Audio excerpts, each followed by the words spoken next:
Welcome back to Celebrity Radio. It's Alex Belfield talking to some of my favourite people and some of the most talented stars. And a man who's shot to fame since 2010 and appeared on the Jonathan Ross Show just a few weeks ago is Romesh Ranganathan. How are you? Hello, mate. I'm very well. How are you? Yeah, I'm delicious, thank you. And all the better for talking to you. It's not going bad, your career, at the moment, is it? Well, just very grateful for positive discrimination, mate. It's really helped my career out, do you know what I mean? So, you know, as long as I am available to tick any box that's required, mate. Do you know what I mean? So, have you thought of working at the BBC? I think you'd do very well.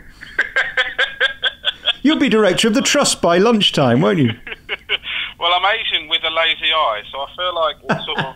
What about being gay? Could you tick that box? Well, I'd be willing to if it meant more exposure. So, do you know what I mean? Whatever they need, mate. I'm not proud. Do you know what I mean? I'll do whatever. I did try it when I joined the BBC, but I couldn't stand being rejected by both sexes. It wasn't nice. Hey, listen, your career's going so well, and what's interesting, your first tour, which did incredibly well, was Rome Wasn't Built in a Day, but it was. I mean, literally overnight, you were selling out theatres. How is that possible? Well, it might look like it's overnight, but it wasn't. You know, it's very kind of you to say, and like I am happy with the tour and stuff. But you know, you have to do. I still did all the thing where, you know, I was teaching and then started doing stand up, and then made the move to like go full time doing stand up, and it was a struggle, man. Like, we were struggling, and you know, I sort of left the job that was very stable. You know, teaching is one of the most stable and sort of reliable things you can do, and going into comedy was a risk. And like, you know, for a while we really struggled. I wasn't able to pay the bills and stuff. So like, luckily my wife was pretty understanding about it. She was happy to support my vanity project. But if she'd have turned around and gone, I don't think we can do this anymore, then, you know, we had a really embarrassing situation where like basically I couldn't afford the road tax on my car. And because you know, I don't know if you know, when you start out, you're doing 10-minute spots for nothing, right? Yeah. And then if the clubs like you, then they put you in for like 20 minutes, and then gradually you start to work your way up in the clubs and stuff, and start to make a bit more, you know. And then it's quite a slow process to get to a point where you're making enough money to make ends meet or whatever. I'm not saying that, you know, I'm not saying that it's the hardest thing in the world, but what I really did, it takes a while for you to get to that point. But you know, there's a point where I couldn't afford the road tax on the car, and I said to my wife, I'm going to try, I'll pay it as soon as I get some money. And came home one day, the car had been taken away. And then I phoned up, and they said, it's been impounded because you haven't paid your road tax. And I just couldn't afford to get it back. So I just had to say to my wife, we don't have a car anymore. I mean, it was pretty bad. But fortunately, even then, she didn't say, I think you should give up stand-up. So I've been lucky. But yeah, that's not to say I'm not happy with how it's going. You know, I'm grateful to be able to be in a situation where you can go on tour with your own show. I think is a blessing, man, and I'm really enjoying it. It's good. God, that sounded really. Oh God, that sounded like Oscar acceptance speech. No, I totally get what you mean, because it seems to me in comedy you're either it or you're nothing. There's very little in between now. You're either a club comic or you've got your own show doing a tour. There's no middle ground, is there? You're it or nothing. Well, I think it's a weird thing, because you know, the whole thing of stand-up comedy as a career in this country is a relatively new phenomenon. Do you know what I mean? And I think that it's sort of it's changed. It changes all the time, and I think that, you know, I think that, you know, you look at club comedy, and club comedy is so brilliant in this country, and like we've got loads of amazing comics, and but I think that the problem is that you know, when you have a recession or whatever, you know, going to see live comedy is a luxury, and so people don't do it, and especially when it's on TV and stuff, so people just don't do it. And then what happens is you just get a situation where live comedy, it sort of suffers. And I think that's a shame, but it's just how it is. But it feels like it's sort of turning around now. Do you know what I mean? It's sort of, the clubs are fuller and stuff. And no, you know, fingers crossed it will be going on. But the problem is that when people don't have a lot of money, that's the other issue, is they don't want to take a risk on anyone. Do you know what I mean? So like, you know, when you have a choice of watching a show, they want to watch somebody they've seen on something. Whereas there's so many amazing comics that maybe you haven't seen, and it's worth taking a punt on. You know, but the thing is, you know, there's a lot of nice comedy clubs like where you can pay £10 and they put on 4 comics, and even if you don't like one of them, there's going to be someone that you think is brilliant, or 2 or 3 of them that you think are brilliant. So it is worth taking a risk. But the problem is that when you haven't got a lot of money, you want to sort of put your money. You don't want to take a risk, do you? You want to take a safe bet of going and seeing someone you know. And there's nothing better than that feeling of seeing 3 complete dopes who are bores and then finding one gem that you know you're going to love for the rest of your life. I mean, that's the joy of a comedy club. Amazing. Yeah, it's so good, you know. And I think, like, you know, when I used to go and watch stand-up, I remember, like, I remember going to, used to go to the Comedy Store a lot, and I remember going and watching it, and you know, it was Fred McCauley was comparing, Ricky Grover was opening, Addy van der Borg was in the middle, and Terry Alderson was closing. And that was a hell of a line, and I remember just being blown away. And I've followed those guys ever since, and I was like, you know, that was like one of my first nights there, but I'll never forget that night. It was like I just couldn't believe that the people could make you laugh that much. I mean, and I'd only watched stand-up sort of on TV and an American stuff, and you know, I've watched other bits and pieces, but being actually in the room, it's just amazing. I don't think there's any substitute for going and watching comedy live. What I'm amazed about your act particularly is how relaxed you look and unaffected you are by the room you're in or the audience you're performing to. How long did it take you to get that confidence, or is that an act in itself, looking so confident? I've only relatively recently stopped getting cripplingly nervous before I go on. I mean, for the first, I don't know, 2 years or whatever, I got really sort of get really nervous before going on, like really, you know, horribly so. I think like everyone does, but I think that a part of it is just, I think I'm helped by just my demeanour. Do you know what I mean? I have a face that looks indifferent to everything. You should put that on a poster. I have a voice that sounds indifferent to everything. You know, so those sort of things give the illusion of maybe greater calm than what's going on beneath the surface. Yeah. And then you find yourself one day on Jonathan Ross's couch, and now you're in a whole new territory where you're not working to your comedy script. You can't be ramming in your gags every 2 seconds. You've got to be you. Is that unnerving or is that thrilling? With my stand-up, you know, and I think a lot of people are like this. When you're doing stand-up, you're trying to be yourself as much as possible. When you start off, you can't be yourself because you have to learn how to do it, and then gradually, as you go on, it takes years and years and years. But, you know, Louis C.K. said, for like the first 10 years of him doing it, he didn't have a clue what he was doing. Do you know what I mean? Yeah. Which is, I mean, I think it's definitely exaggeration. It's like incredible. But I think that, you know, you hope that as your stand-up develops, what you're doing on stage is closer and closer. For me, I want it to be as close to me off stage as possible. And so like, when you get a situation where you're just required to be yourself, I think it's good. It's exciting. You know, it's nice. I mean, it's the only thing, you know, obviously, with being on something like Jonathan Ross, it's not a comedy show. It's a big show. Right, and a very different audience to the ones in the club as well. Yeah, and then you always just what I was worried about, to be honest with you, my main worry was I was on with like Matt Lucas, Paddy McGuinness, and Jennifer Saunders. Oh, wow. 3 people who are like mega, and I was just thinking it's just going to look like I've won a competition to be on the show with these people. You know what I mean? I'm just going to wander out there and go, do you know what, mate? You know what? I've heard of political correctness, but now they're pushing it too far. I mean, I think it's got some random dude to appear with these guys. Do you know what I mean? So, but it was fun. You know, Jonathan was really nice to me, and you know, he's a real support. Like the great thing about him is he's a really big supporter of sort of bringing through.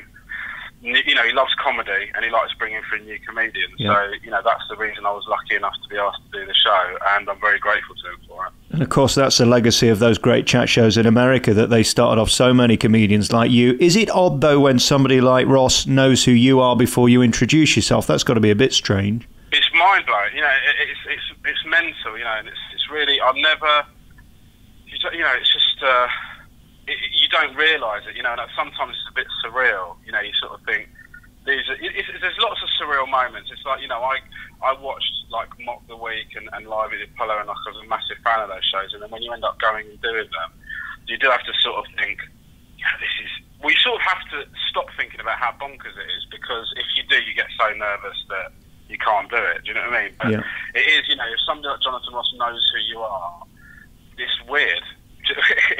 It is weird. So yeah, it's just to sort of deal with. But my problem is I'm normally quite a calm person, but with people like that, I get very sort of. I end up sort of making a fool of myself. I don't know if you have this problem, but whenever I meet people that I sort of know, you know, from being famous, or I like what they do or whatever, I end up making an idiot of myself. You know, one of the things with Jonathan Ross is I'm a massive hip hop fan.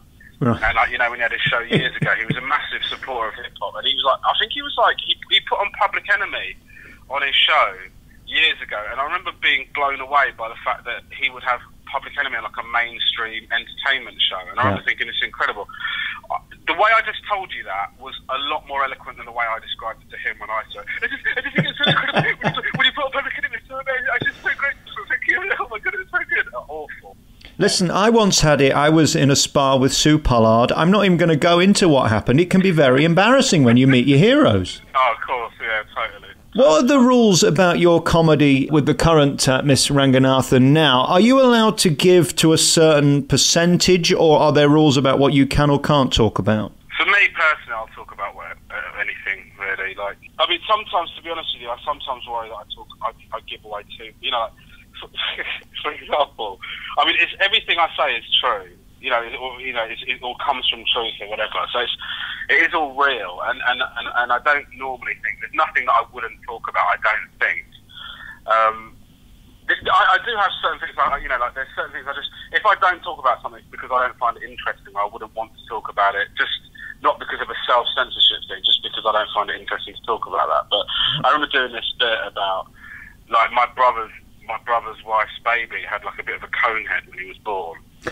And sort of, I did a bit about. I sort of just told that story about the reaction you have when you go into the hospital, and and I didn't know that he was going to have a cone head.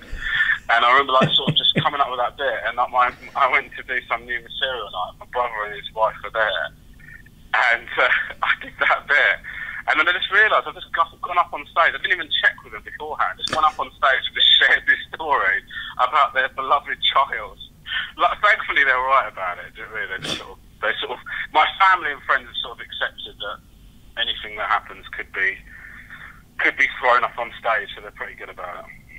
Do you worry that it could all end tomorrow, or do you now feel you can sit back and are almost guaranteed a career? Because show business can be brutal, can't it? Yeah, well, I don't think anyone ever feels in a position where they can sit back and they've made it or whatever, and I'm certainly nowhere near where I want to be. I mean, first thing I'd say is I'm not as good a comedian as I'd like to be. You know, I want to be, my whole thing is, my main ambition has always been to be a touring comic. That's my ultimate thing, and everything I do is building towards that and hoping that I can be the best comic I can be. But I think that, it's not, I'm not as worried about, my ultimate dream was to make a living from stand-up comedy, and I'm currently doing that, so that's amazing. And as long as I can do that, I'll be really happy, and whether that be, doing telly, or whether that be doing the clubs or whatever, it's just incredible. I love comedy. I love stand-up comedy. I always have done. So for that to be paying the bills still blows my mind. You know what I mean? The fact that I can pay the bills through doing comedy, it's amazing. I'm very grateful. The touring bit's fascinating, though. What is it? You have a predilection toward premiere inns or something? Well, why do you want to be on the road?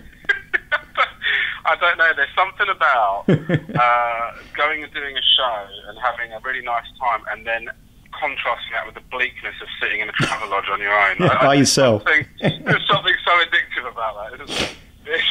What is it? You and a ginster's pasty, is it, or something? Yeah, I think that's what it must have been. Just want to eat really unhealthily in different service stations. That's kind of my ambition. No, I just love doing the tour. Doing the tour's great. It's good fun. It's really exciting. And it's not going to be a problem this autumn because you're going on tour with Suzi Ruffell through the summer, and this is going to be a doubleheader. This is quite rare. I mean, you don't often get to see two comedians of your calibre on the same bill. Why did you decide to do that? Because I guess you only get 50% of the money. Yeah, well, that's true. I mean, I'm trying to figure out a way of cheating Suzi out of it, but it's not worked out. It is being split, 50-50. And it's just, to be honest with you, I've not been out. I mean, I've been out on tour before, but only as support. I did support for Sean Walsh for a long time, and it was just Suzi is somebody that I really get on with, and we just decided it'd be a nice sort of way to travel the country for our first time. Do you know what I mean? And so, and also we thought it's a good. The other thing we thought is that we're so different. It's quite a nice thing for the audience as well. But you wouldn't want to have a double header of two people that are sort of the same act or similar acts, you know what I mean? So, it's a bit much, but because we're so different, Suzi's show is very uplifting, it's a very positive person, so you have that, and then once your self-esteem is really high and you feel good about things, I come along and ruin it. Deconstruct deconstruct that completely. Yeah. Destroy every bit of optimism. Yeah, exactly. And just with mates, and it's just good fun. It's just enjoyable. I was also thinking, going back to bring this interview full circle to the beginning of our interview, I mean, have you thought of getting a government grant, the pair of you? Because, I mean, between you, I mean, you're ticking a lot of boxes. Oh, it's incredible. Do you know what I mean? I think we've got to be the most politically correct tour in the... I don't know why we didn't stick that on the tour poster. A lesbian and an Asian. It's amazing. It's just... I don't know. We just thought we could get the Guardian readers in. Do you know what I mean? I thought we could definitely... They're definitely going to support us. Do you know what I mean? It's...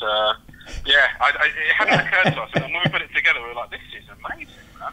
Well, I can't wait to see you. There's not a box unticked. It's so good. I love it. Hey, Romesh, great to talk to you. Suzi Ruffell and yourself will be on tour through 2015. I'm going to come and see you. Two amazing acts, and I'm so pleased it's going so well for you. You dream of being spotted, you've been spotted, and now you're delivering. And I suppose that's all you can do. Keep knocking it out the park with your comedy, and you'll remain at the top. Well, I hope so. What I'm hoping is to get big enough that I can just be mediocre and just coast. You know, a lot of people want to get better and better, but I just sort of think, you know what? Right. Thanks so much. Romesh Ranganathan is our special guest today. He's on tour with Suzi Ruffell. Just give us your address so we can get to the website and book tickets. What's the website? Well, it's romeshranganathan.com, which is an unfortunate website address, isn't it? So yeah, I think we could find something a little bit more ring-a-ding-ding than that, to be honest. How about rang.com or something, or even just ramesh.com? I should change it to that or something. But if you go to my Twitter, Romesh Ranga, I normally put all the dates up on there. Shall I spell it for the hard of thinking, or shall we let him just Google it? No, you go for it. I mean, I want to see you do it. Okay, capital ROMESH, capital RANGANATHAN. Is that right? You absolutely smashed that, mate. Tell you what, not doing bad. I should put him for a pay rise. Hey, great to talk to you. Romesh is on tour with Suzi through the rest of the year. Good to talk to you, mate. You too. Thanks, mate. Cheers. Bye.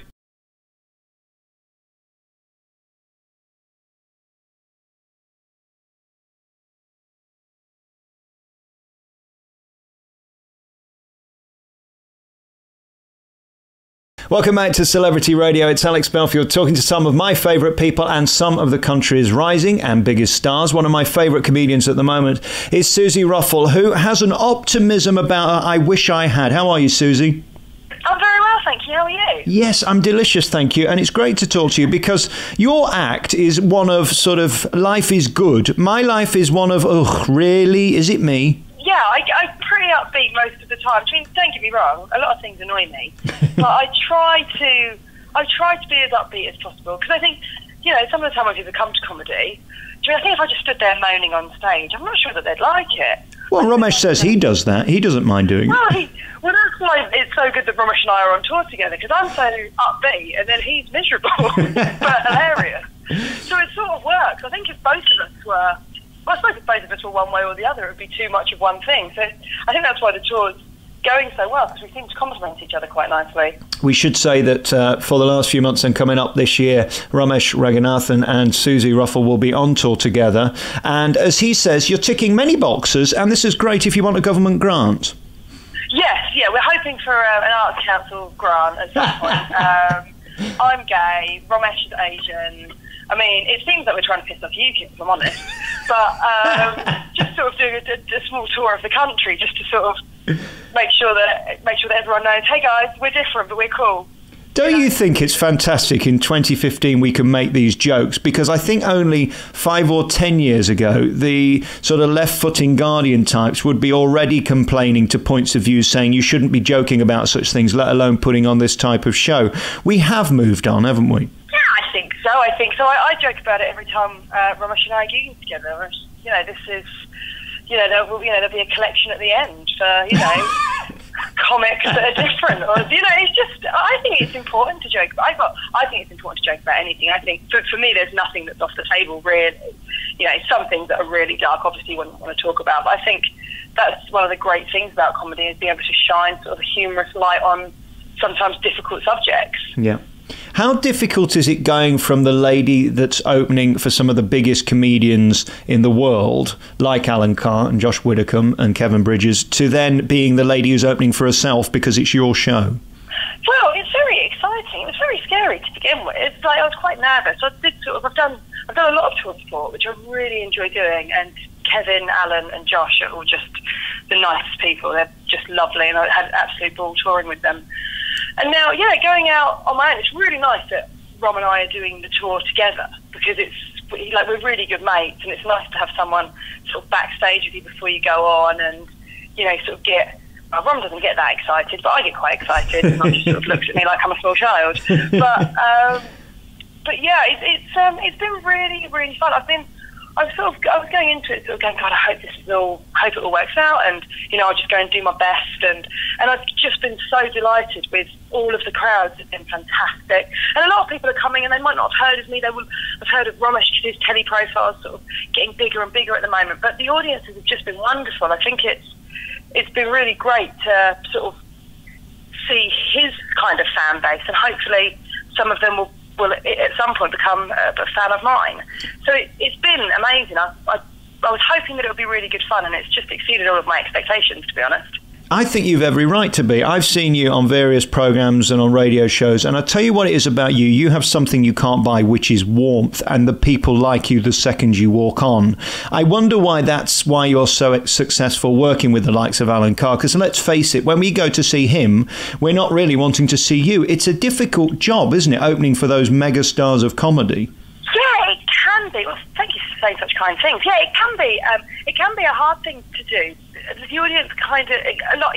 Alan will always do. Well, when I was on the road with him, he would always sort of do the announcement or pop on stage and say, "Oh, I've got Suzi with me. She's my friend. I think she's really funny." Blah blah blah, and that would sort of make them think, "Oh, okay. Well, let's see how she is," and sort of be on my side a little bit. But some nights you'd have to work quite hard to be like, "Come on, guys!" But I think that I think it's kind of a good training ground, and I think when you're going on, at the moment when I'm sort of trying to make my name in comedy and, be as good a comedian as I can be, it's great to sort of put yourself in those situations, because you really have to work for it. When you're an unknown quantity to a group of people who have paid to see someone else, you've really got to go out there and sell it to them, to go, look, I know I'm like the poppadoms.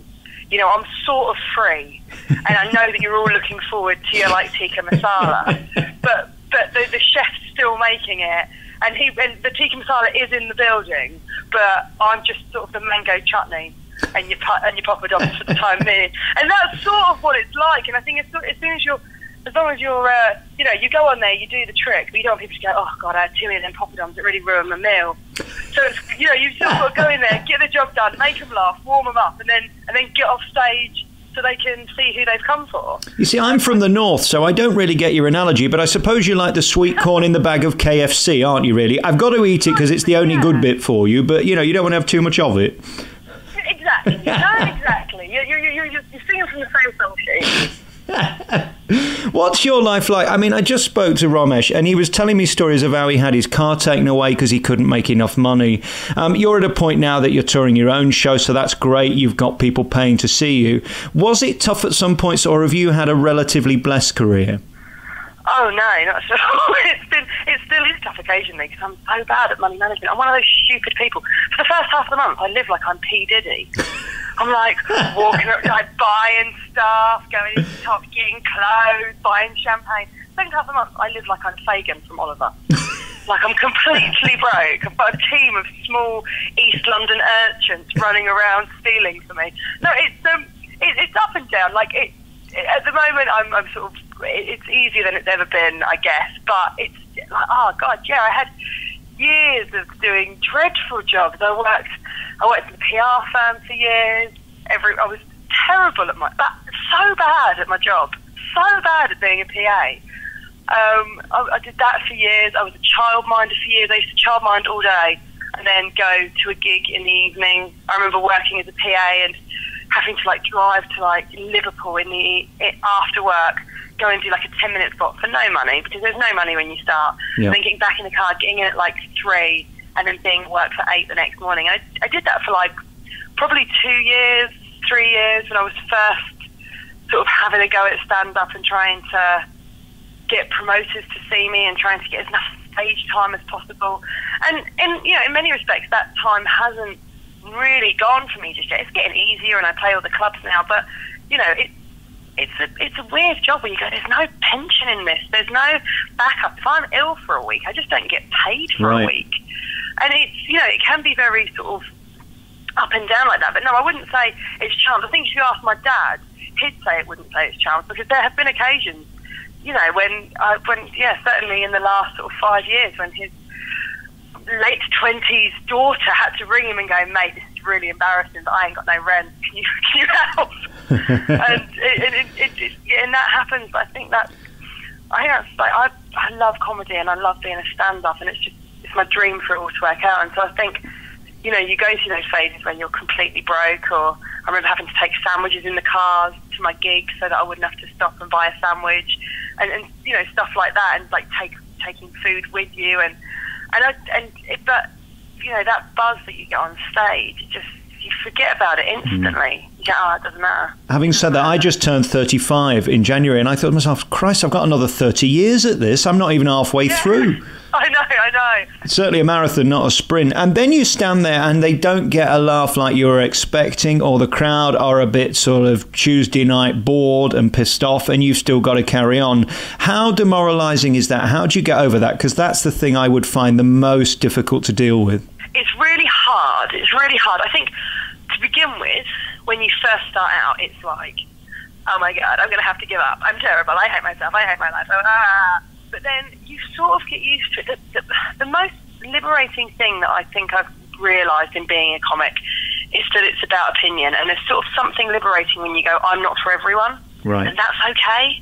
That's actually great, because there are no comedians that are for everyone. You know, everyone will have a different favourite comic, or, you know, some people will, you know, like some people will like one-liners, some people like storytelling, some people like surreal stuff. And, you know, I think all I ever really wanted is just like, you know, a group of people that really like what I do. I'm not interested in being, you know, everyone's favourite. I just want a little core group of people that like my storytelling and like my sort of stories from my life and my jokes, and that's it really. But, you know, that doesn't make it any easier when you're on stage and you sort of go dun-dun-dun and they don't laugh, and you go, God, this is horrible. I'm just going to have to plough through. It's like being in treacle. Yes. Sometimes you're just like, this is unbelievably tricky. I'm just going to have to try and swim for the next 20 minutes, and I'll see how I get on. But the elation of when it is all working, and when it's like nothing else. It's like a drug. It's amazing. It's so much fun. And I guess the next step for you is these TV quiz shows, which I know you're going to be great on. I've heard you on the radio, particularly Radio 4 in the past, and you do really well at that. You come across so well. Is that an ambition? Because they can be kind of competitive, those shows, and traditionally some people, especially women, just can't be asked to fight these comedians that are going to overshout each other to get the next knob gag in next. I think that some of them are great. I'm not fans of others of them. If it comes up at some point, like, sure, I'm sure it'd be fun to do, and I'd hope that I'd do it without, you know, going in with sort of the best attitude possible. And yeah, I think sometimes it can be a bit of a cockfight in those situations, but I think you just sort of go in and do your best. Like, there are girls that do brilliant on them, like, you know, Catherine Ryan and Sarah Pascoe, and those girls, they've just found a way to do that, you know, to do it. And if the opportunities come up and it's right, and I think I do a good job, then it would be really good fun to do that. But at the moment, I'm really enjoying just being on the road and just learning my craft. I feel like comedy feels like an apprenticeship, and I've been doing it for like 5 years now. About 3 of those years full-time, professional, proper comic, and 2 of them driving through the night and then working all day. Yeah. And I feel like I've got so much further to go in working out exactly, you know, it's a learning curve, I think, you know, and I hope that even when I'm, you know, in my 60s, if I'm still doing it, I've still got lots to learn. So how sexy is it on the road for you now on a scale of 1 to 10? I mean, staying with Rom in a premiere in doesn't sound that glamorous. Can it be sexy? It's not. It's not sexy. But it's really good fun. You know, the hours are long and you're away from home a lot. And I know, like, it's particularly hard for Ron when he's away from his kids and his wife and stuff. But, you know, it is really good fun. We do have a really good laugh. I think that's the thing of being I've been really lucky that all the guys that I've toured with have ended up becoming mates. Yeah. And I think that's the thing. That, like, I can't imagine being on tour with someone that you didn't get on with. It would be hell. But I've been really lucky that the guys, you know, Josh, Al, touring with Rom, Kevin, like, they're all such nice blokes. It's all just been a laugh, you know. You go and do the show, you have a drink after. You know, it's really good fun. But, you know, sure, I'll be honest, one day I'd like to get slightly higher up than the Premier Inn. But you know what? At the moment, it's completely fine.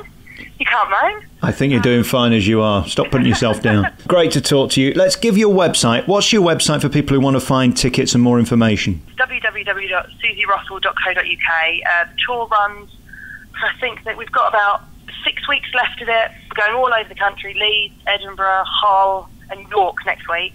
And then if any of your listeners are interested in just coming to see me, I'm doing my show by myself at the Museum of Comedy, which is in the West End, the first weekend in May. I think it's or maybe the second. It's the 6th to the 9th. Brilliant. And so, yeah. But thanks so much for chatting to me. No, I can't wait to see you. I think you're so talented and you have such a great warmth, and that, I think, is the key to comedy. If people don't like you when you walk on, you're never going to make them laugh, and that's a gift you've got. Romesh Ranganathan and, of course, Suzi Ruffell will be on tour through the rest of the year, and you can find out more by going to suziruffell.co.uk. Great to talk to you. Thanks, Suzi. Thank you so much. Cheers then. Bye-bye.